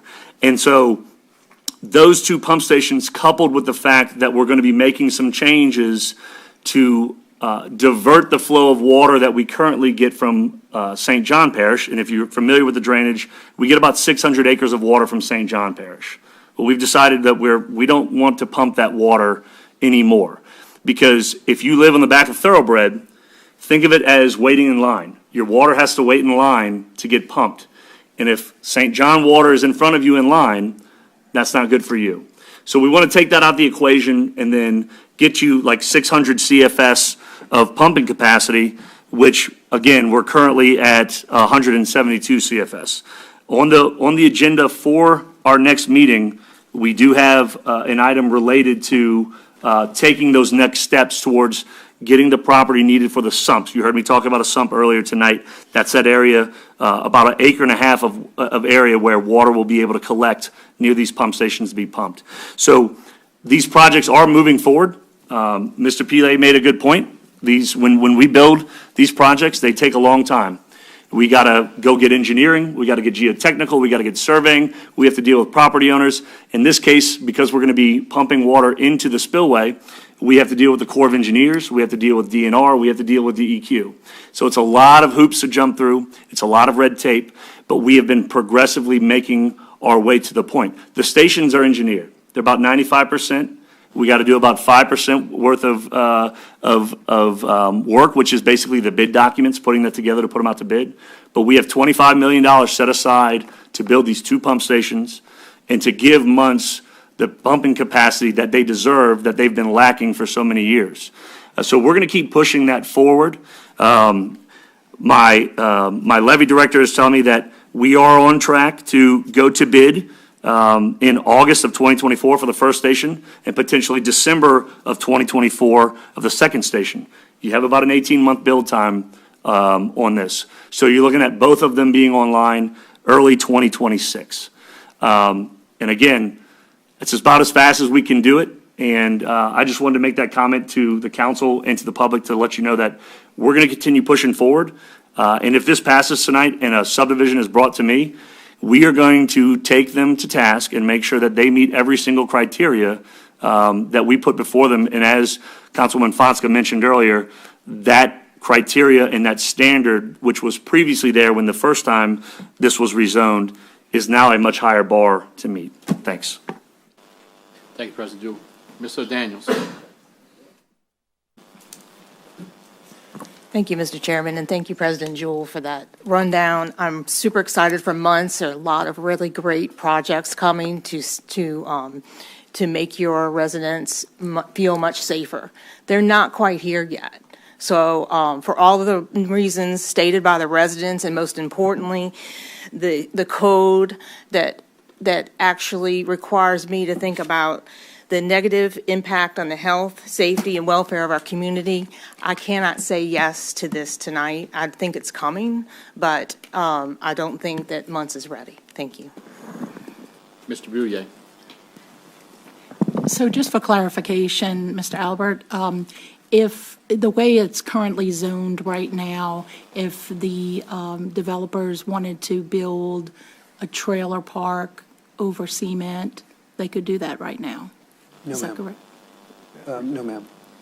They could develop it. I mean, if we're treating it as primarily an open land area, they could do open land uses. But I think it's a small part of it's R1 AM, and I think there may be a trailer still on it. There could be like one trailer on that property. There could be a trailer on the open land piece and a house on the R1A piece. But no, any major I mean, it could be developed as a major subdivision under the current zoning with a far less dense configuration. With most of that being open land, you're looking at one lot per 20,000 square foot. But no, there's no park option in any of that. The R1 AM zoning only allows for single placements of mobile homes, not park developments. But they could put then several homes. They could put a few homes on it right now in its current configuration. I mean, not many, and it kind of depends where the lot lines fall and the access and everything. So I won't want to say specifically, but 3 houses right now. Mm-hmm. Okay. Thank you. Mr. Mobley. I want to commend the residents that came out and spoke tonight. Like Walter, my home flooded 3 times, and I know what it's like. So if I would have passed this ordinance and one house flooded in months, I don't believe I'd be able to sleep at night. So I think y'all know how I'm going to vote. Thank you. Thank you, Mr. Mobley. Ms. Fonseca. Thank you, Mr. Chairman. Mr. Albert, we have had a subdivision application since we improved the requirements, and that subdivision has not yet been able to move forward because it hasn't met all the criteria. Is that correct? I think Almedia Gardens is under construction review, but it hasn't achieved construction approval yet. Correct. There's still some criteria to be met. They're still working on their plans. Yes. Thank you. Any other council discussion? Well, now it's my turn. So I want to thank each and every one of you for coming. I want to thank everyone who contacted me, people stepping up, voicing, people that organized this stuff. I wish everybody was so enthused about everything with government as we are with this. It would be a pleasure. It is. Ms. O'Daniel summed it up right. I was elected to serve people, and one of the things I was charged with was the morale and welfare of the people of St. Charles Parish. So I appreciate it, and as it stands right now, I can't support it. We got so many things to do, and you all sat here and you heard Parish President Jewell, you heard from Mr. Bingham. We're not sitting on our hands. We haven't been sitting on our hands for 4 years. Trust me, every time I drive and I go through and I meet with you and I see it, and I've been on Ormond Boulevard, I've been on the West Bank, and I see the frustration in the eyes of our people, right? But look, we're not sitting here. I mean, we have all lobbied people who have got money. Parish President Jewell has been in the governor's office securing funds.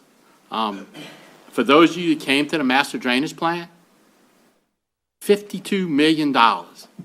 Right now, if we had $52 million to do every project that they say is a phase 1 project right now, $52 million. That's a lot of money.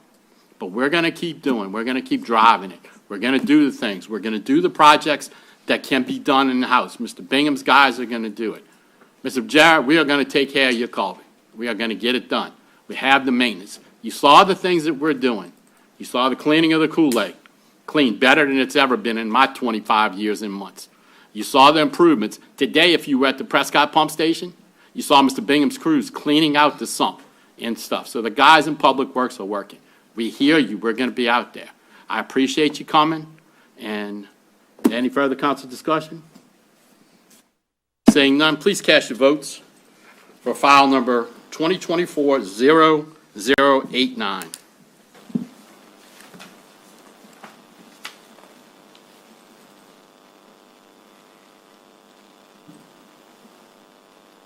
And that motion fails with Ms. Fonseca and Mr. Commodore voting yes. Thank y'all. We'll take a 5-minute recess and clear the council chamber and carry on. Thank you, Matt. Thank all of you.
Great, thank you.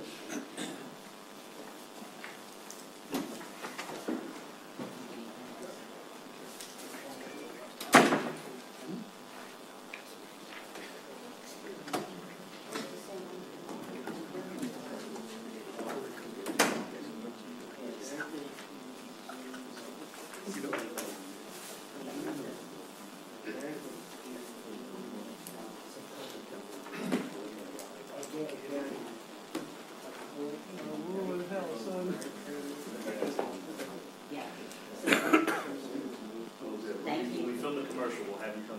Oh, okay, great. Thank you. All righty, let's go ahead and get picked back up. Ordinances scheduled for public hearings introduced at a previous meeting. 2024-0085, an ordinance approving and authorizing the execution of agreement between Adams and Reese LLP and St. Charles Parish for governmental affairs representation. Mr. Jewell. All right, this is for Adams and Reese.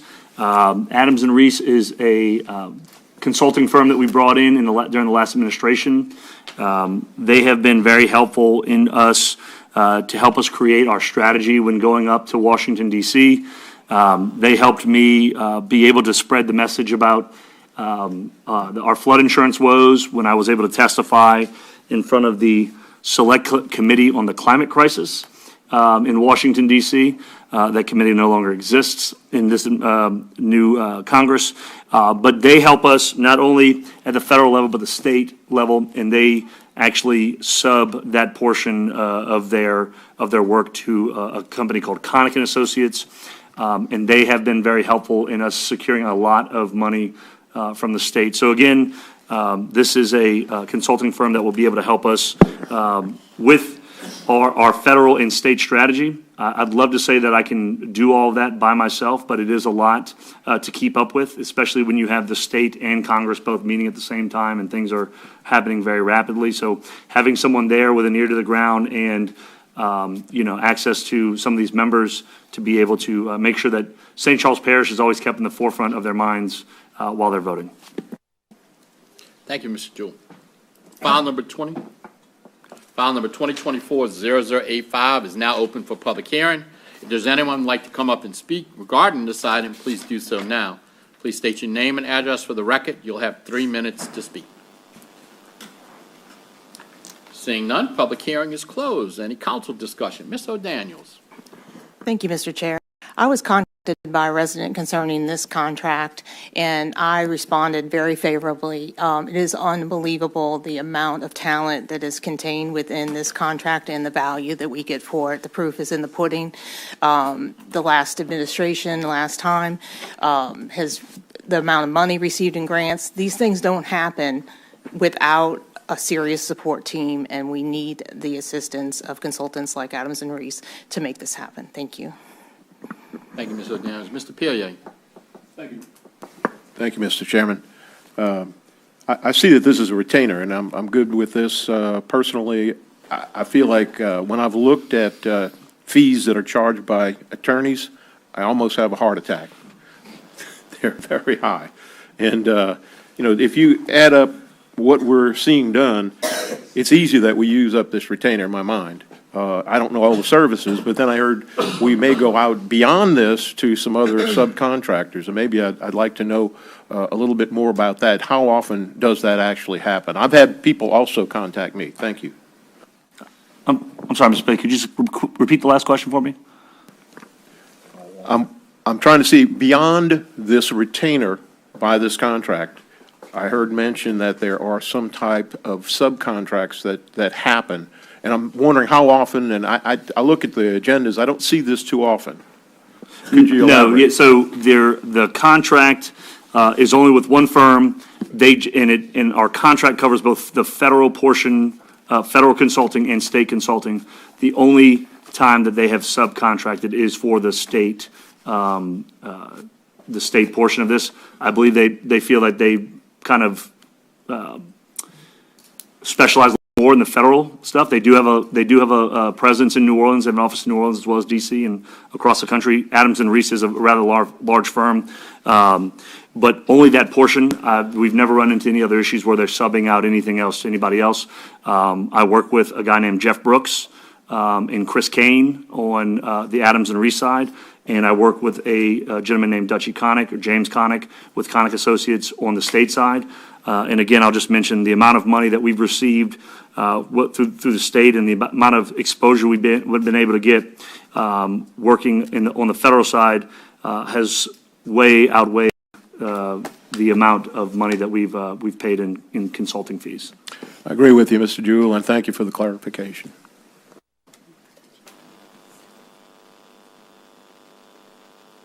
Any further council discussion? Seeing none, please cast your votes for file number 2024-085.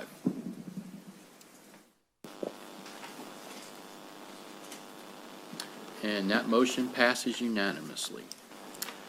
Next on the agenda, 2024-0090, an ordinance approving and authorizing the execution of change order number 1 for the Barber Road Bank Stabilization Project number P210702 to increase the contract amount by $64,659.69 and increase the contract time by 7 days.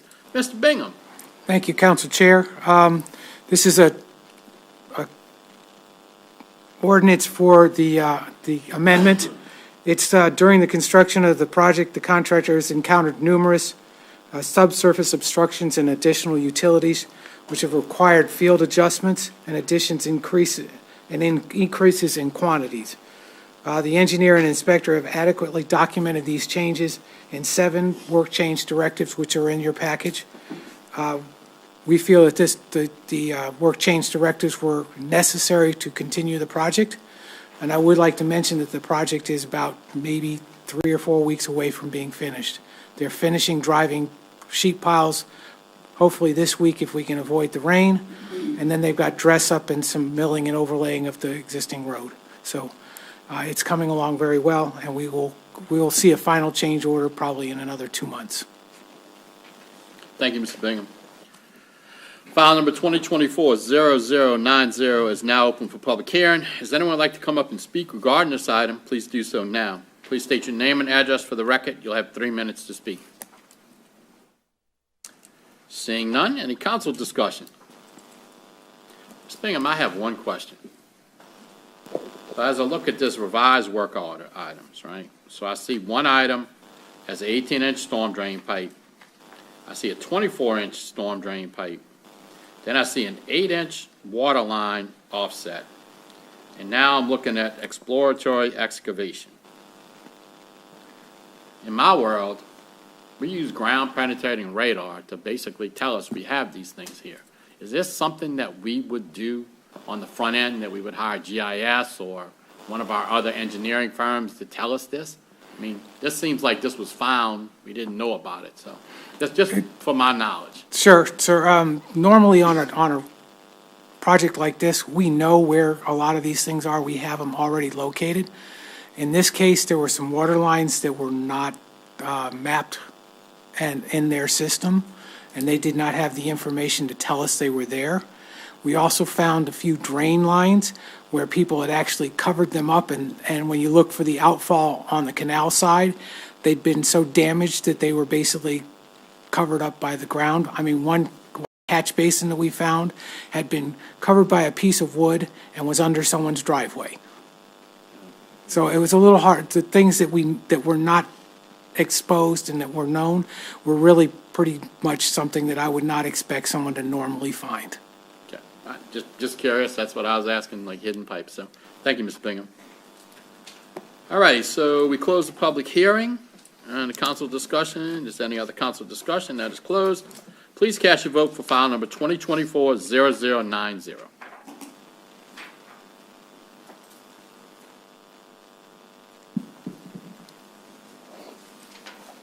And that motion passes unanimously.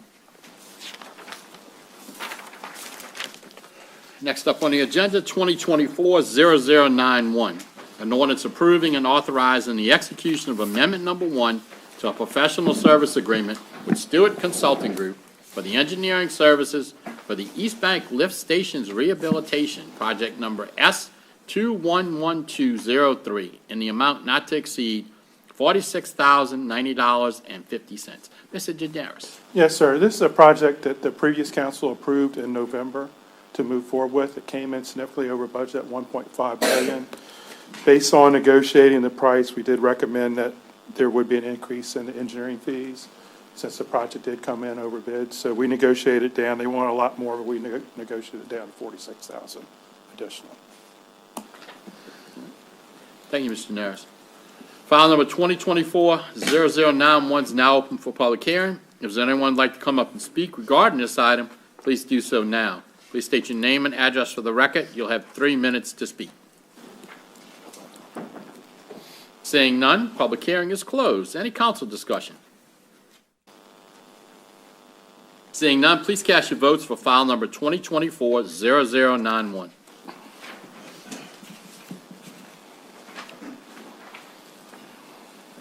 And that motion passes unanimously. 2024-0092, an ordinance approving and authorizing the execution of a professional services agreement with GEC Incorporated to perform engineering services for the Hanville wastewater treatment plant capacity upgrades, project number S240201, in the amount not to exceed $107,500. Mr. Gidaris. Just to give this council a background, originally we proposed doing a new pond system on 3127. The Hanville plant is coming close to its capacity, so to allow for any future development on the west side, we're probably going to have to add additional wastewater capacity. Due to the high cost of the pond was really going out of sight, we revisit improving the Hanville plant. There are some improvements that need to be made. It looks like we could convert it to, instead of an activated sludge, to MBR plant. So we could get the capacity, we could almost double the capacity. And it has the ability where we could grow the capacity as we need it based on the amount of development that happens. So we don't have to go to the full million gallons right at first. We could just slowly add and go from 2.3 to maybe 3 million MGD a day. So we have the room to expand, but to expand in years instead of all at once. So this is conceptual to look at the MBR process. We've looked at it additionally, but there's different manufacturers, so they're going to take a look at all of them and come to a recommendation of what they propose, the type of MBR system we should go with, and then we'll go into engineering design and move forward with that. And this is one of the plant that y'all going to tour on y'all's tour on Wednesday, so we could explain a little bit more when we're out there. Thank you, Mr. Naris. File number 2024-0092 is now open for public hearing. If there's anyone who'd like to come up and speak regarding this item, please do so now. Please state your name and address for the record. You'll have 3 minutes to speak. Seeing none, the public hearing is closed. Any council discussion? Mr. Jewell. Thank you, Chairman. I just want to say that I believe that this is the much more economical route for the parish to go. It gives us a lot more flexibility to expand as we need. But if we wanted to go ahead and come in and double the capacity overnight, we have that ability. With the pond, we were looking at close to $30 million to build it out. And that's somewhat unknown if we would be able to get our wetlands assimilation permits and then the modeling. I think what we're looking at here is going to be less than half that amount at this facility. And it's already a permitted site, so it's going to be a much faster turnaround for us. And I would appreciate everybody's support and look forward to the council learning a little bit more about the existing process and what this new process would look like on the council tour. Thank you, Mr. Jewell. Dave, I got a question, and I guess it's because most of us are new, you're new, we're all kind of new. Have we ever looked at this before to do this?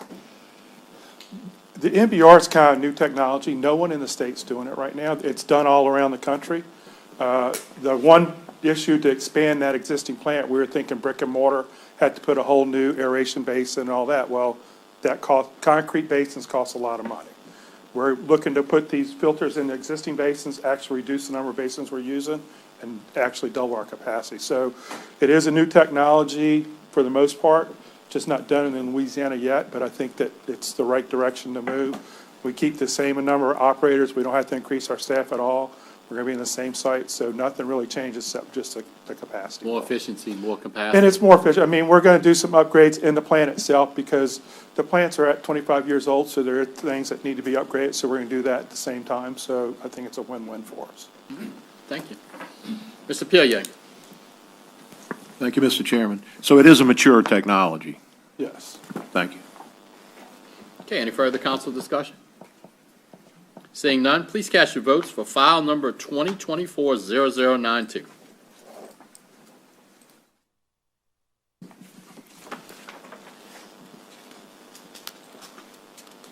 And that motion passes unanimously. Thank you. 2024-0093, an ordinance approving and authorizing the parish president to execute a lease agreement with Jack B. Investments, LLC, to temporarily house the clerk of court, tax collections, and licensing offices. Mr. Dewey. Hi, thank you, Council. We'll be leasing, this is for a lease of the property at 15 Dufresne Loop, formerly known as the River Room, formerly known as the temporary courthouse. It's from Jackie B. Investments for a period of 8 months, so it's a short-term lease. It'll allow us to relocate the clerk of court's office as well as the sheriff's office, the sales tax collection part of the sheriff's office, as we perform renovations to their offices. We will be starting the final phase of the courthouse renovation soon. We're opening a bid in the next week or two. So we'll be replacing some of the ductwork, all new ceilings and floorings, as well as updating the layout of the clerk of court's office. The hallways and lobbies will also be renovated. The construction time is 6 months. The bid opening for it is March 12th. So we want to get this lease in place. We have to do some renovations in it, very small, just turning it from the courtroom into some space that these offices can use. And that's what we need the lease for. So I'll answer any questions if you have any. Thank you, Mr. Dewey. File number 2024-0093 is now open for public hearing. Does anyone like to come up and speak regarding this item? Please do so now. Please state your name and address for the record. You will have 3 minutes to speak. Seeing none, the public hearing is closed. Any council discussion? Seeing none, please cast your votes for file number 2024-0093.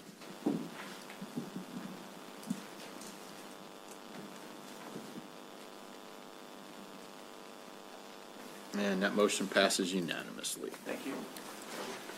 Thank you, Mr. Dewey. Appointments. 2024-0071, a resolution appointing a member to the St. Charles Parish Library Board of Control as a District 5 representative. The council chairman will accept nominations to the St. Charles Parish Board of Control from the District 5 council member to fill a vacancy created by the expiration of Ms. Tammy Winman, 5-year term to begin April 1st, 2024, and expire April 1st, 2029. Ms. Winman has served 2 consecutive terms and cannot be reappointed. Ms. O'Daniels, do you have a nominee? Yes, I do, Mr. Chairman. I'd like to nominate Stephanie Poche-Meyer, and by way of background, she's born and raised in St. Rose, Louisiana, and a 2001 graduate of Destrehan High School. She was a teacher in Virginia and then a teacher here in Luling, and now she is taking an active role as a school librarian in planning and working with planning committees, developing programs within her school to entice students to want to read more. She resides in St. Rose with her husband and her 2 children, and I ask for everybody's support of Stephanie Poche-Meyer for this position. All right, I have Ms. Stephanie Poche-Meyer. I need a motion and a second to close nominations. I have a motion by Ms. Fonseca, second by Ms. Skiba. Please cast your votes to close nominations.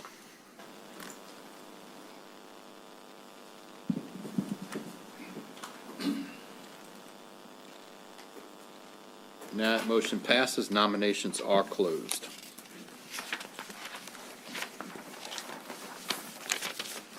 All righty, meetings, announcements, notices. Meetings, the Lafourche Basin Levy District will be Wednesday, March 6, 2024, 6 p.m.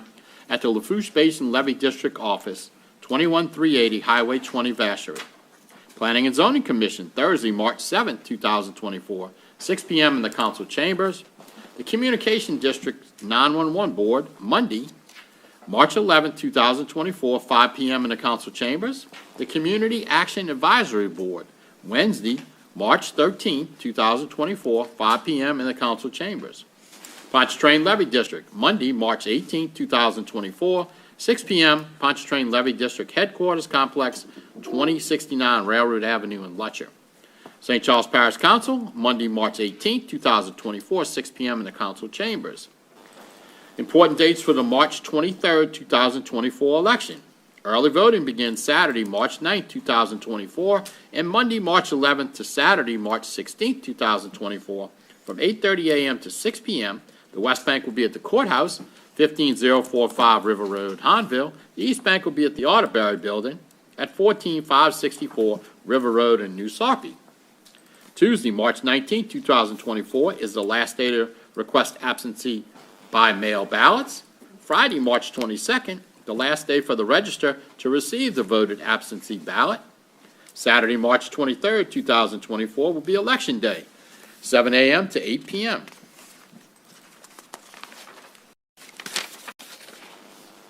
Special matters to be considered by the council.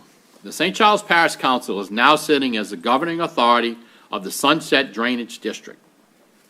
2024-0102, a resolution of the St. Charles Parish Council acting as the governing authority of the Sunset Drainage District, supporting the proposed act of donation and transfer by Chevron USA to St. Charles Parish, authorizing the Sunset Drainage District to appear as the intervening. Mr. Jewell.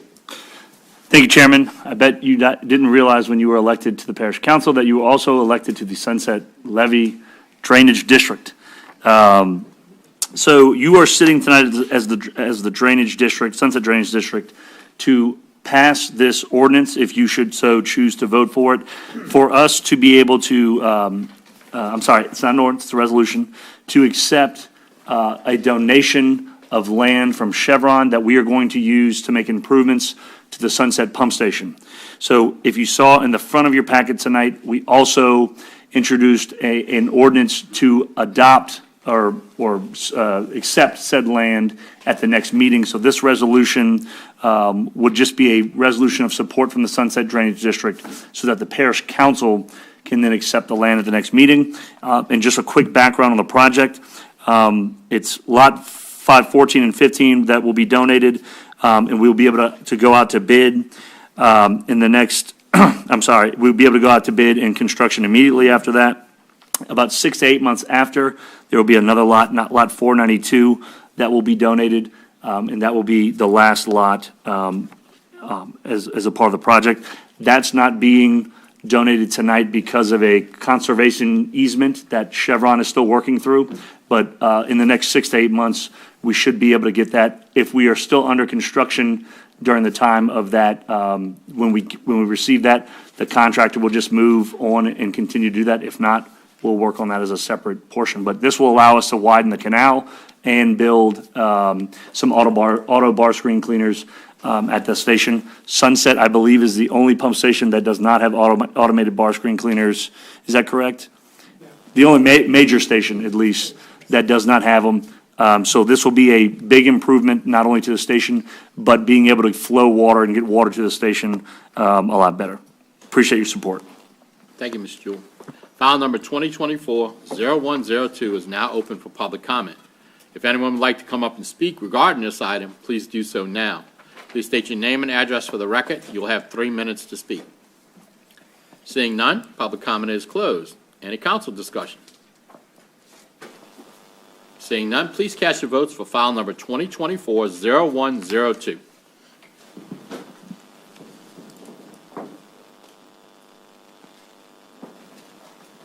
And that motion passes unanimously. Adjournment. Motion and a second is needed to adjourn.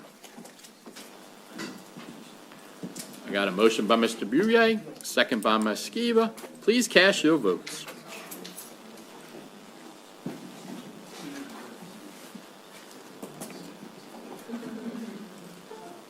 That motion passes unanimously. Have a great evening. We are officially adjourned.